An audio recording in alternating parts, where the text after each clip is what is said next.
Merhaba sevgili 6. sınıf öğrencileri. Eğitim kanalımıza hoş geldiniz. Bu videomda size matematik dersinizden kalansız bölünebilme kurallarını anlatacağım. Çeşitli alıştırmalar üzerinde konuyu göstereceğim. Devamında soru çözümleri de yapacağım. Hemen başlıyoruz. İlk olarak 2 ile tam bölünebilmek için doğal sayının nasıl olması gerekiyor? Bir kere çift sayı olması gerekiyor.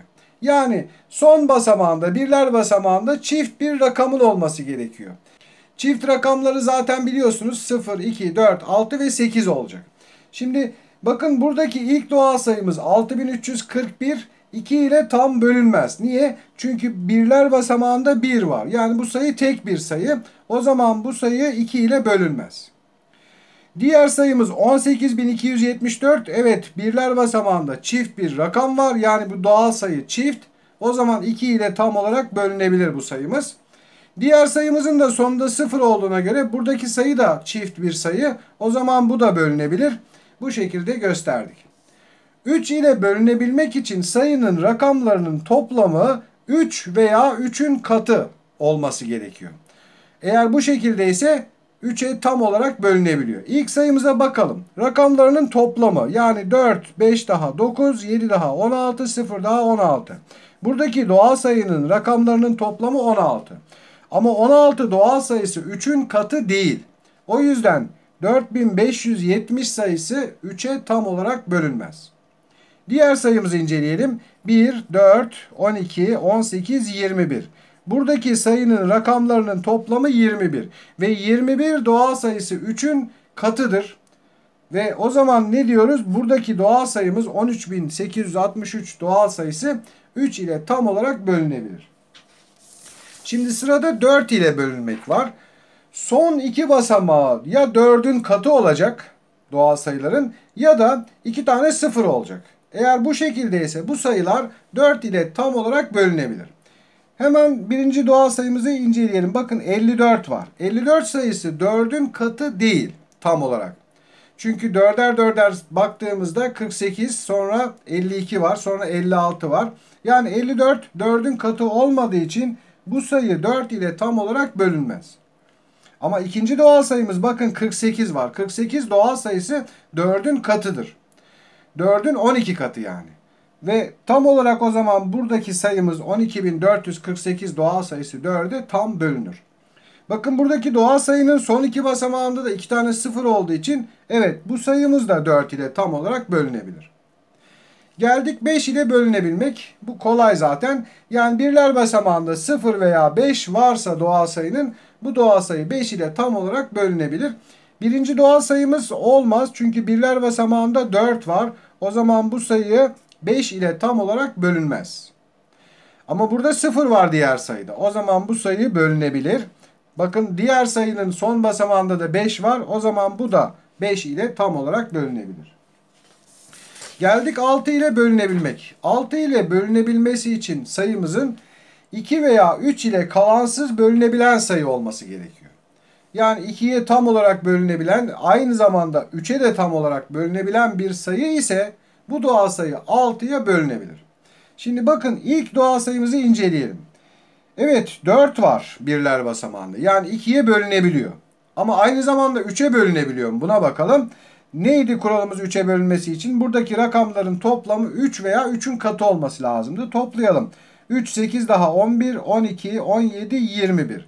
Evet buradaki rakamların toplamı 21 olduğuna göre bu doğal sayı hem 2 ile hem de 3 ile kalansız bölünebildiğine göre o zaman 6 ile de tam olarak bölünebiliyor.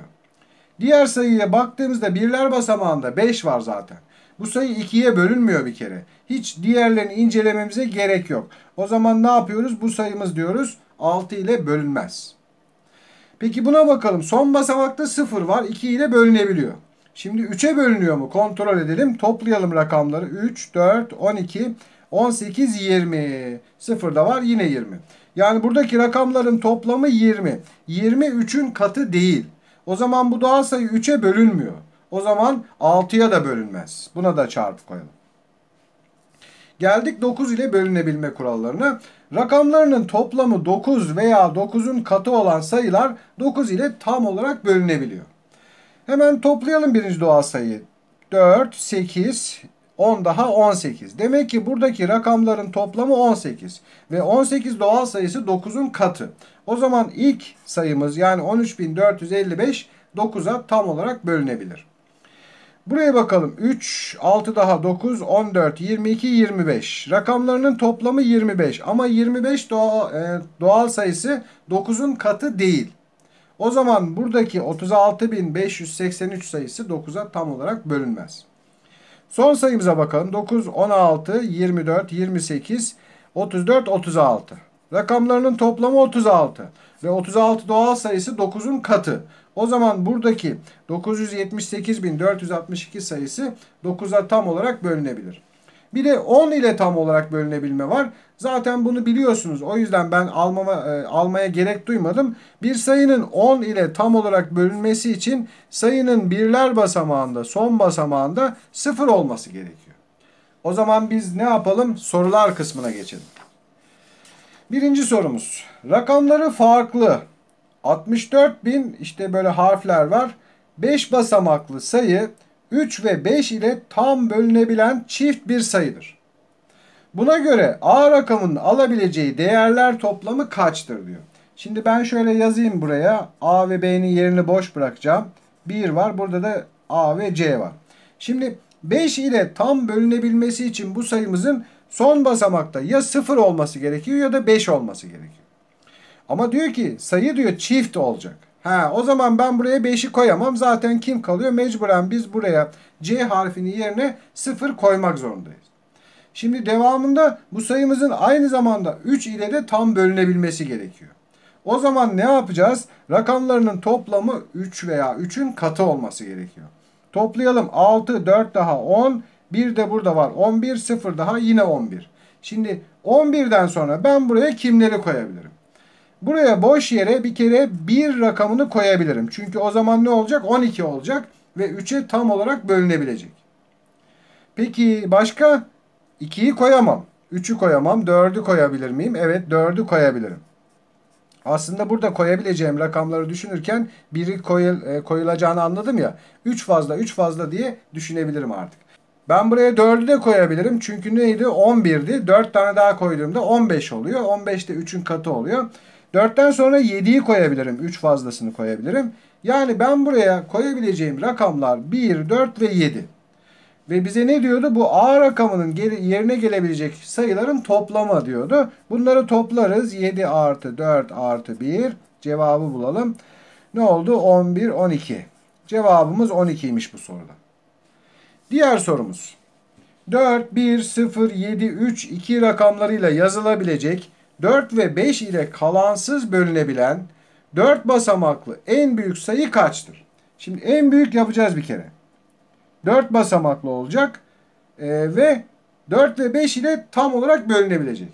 Şimdi 5 ile tam olarak bölünmesi için zaten burada bu rakamlar içerisinde benim en sona koyabileceğim sadece 0 var. Çünkü 5 ile tam bölünmesi için ya 0 gerekiyor ya 5 gerekiyor. 5 de burada yok zaten. Peki 4 ile bölünmesi için ne gerekiyor? Son iki basamağının 2 tane sıfırdan oluşması gerekiyor. Ya da 4'ün katları olan sayılar olması gerekiyor. Şimdi ben buraya buradaki 1'i koyarsam olmaz. Çünkü 10 4'ün katı değil. Peki kimi koyabilirim? 2'yi koyabilir miyim? Koyabilirim. 4'ü koyabilir miyim? Evet, koyabilirim. 3'ü koyamam. Ama ben burada 2'yi tercih ediyorum. Niye? Çünkü 4 bana önlerde lazım. Ne diyor? En büyük istiyor.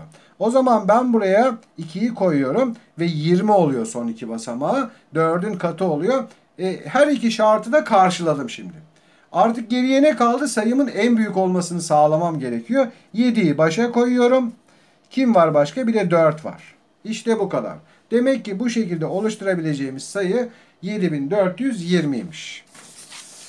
Son iki sorumuz, bunları da yapalım. Yukarıdaki ifadelerden hangileri her zaman doğrudur diyor. Okuyalım.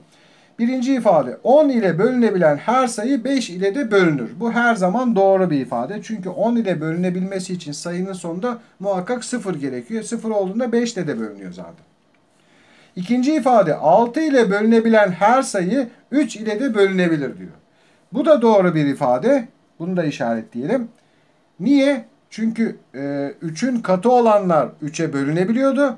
6 olması için de yine 3'ün katı olması gerekiyordu sayımızın ve çift sayı olması gerekiyordu. Demek ki 6 ile bölebildiğimiz her sayıyı 3'e de bölebiliyoruz. Üçüncü ifademiz 3 ile bölünebilen her sayı 9 ile de bölünebilir diyor. Bu her zaman doğru bir ifade değil. Bu bize şu anda lazım değil. Ve bu cümle dediğim gibi her zaman doğru bir cümle değil. Çünkü 3 ile bölebileceğimiz her sayı 9 ile bölünmez. Örnek vereyim. 12 sayısı mesela 3 ile bölünüyor. Ama 9 ile bölünmüyor. O zaman buradaki ifadelerden 2 tanesi her zaman doğru. 1 ve 2. Cevabımız ne olacak? B şıkkı olacak. B şıkkını işaretliyoruz. Son sorumuz 9700 A4 sayısı 6 ile tam olarak bölünebildiğine göre A harfinin yerine gelebilecek rakamların toplamı kaçtır? 6 ile tam bölünmesi için ne gerekiyordu? Sayımızın çift olması ve 3'ün katı olan sayılardan olması gerekiyordu. Çift olduğunu zaten görebiliyoruz. Birler basamağında 4 var. O zaman ben bu sayının 3 ile tam olarak bölünebilmesini sağlamalıyım. Ne yapıyoruz? Rakamları topluyoruz. 9, 7 daha 16, 4 de burada var 20. O zaman ben A harfinin yerine 1 koyabilirim. 21 olur. Ve 3 ile tam bölünebilir. 3 ile bölünebildiğine göre 6 ile de bölünmüş olur. Peki başka? A harfinin yerine 4'ü koyabiliyorum. Başka kimi koyabiliyorum? Bir de 7'yi koyabiliyorum. Bunların toplamını soruyor. 7, 4 ve 1'in toplamı ne yapar? 12 eder. Demek ki sorumuzun cevabı 12'ymiş. Umarım sizlere yararlı bir ders olmuştur. Her zaman olduğu gibi iyi çalışmalar, derslerinizde başarılar diliyorum. Başka derslerde görüşmek ümidiyle. Hoşça kalın.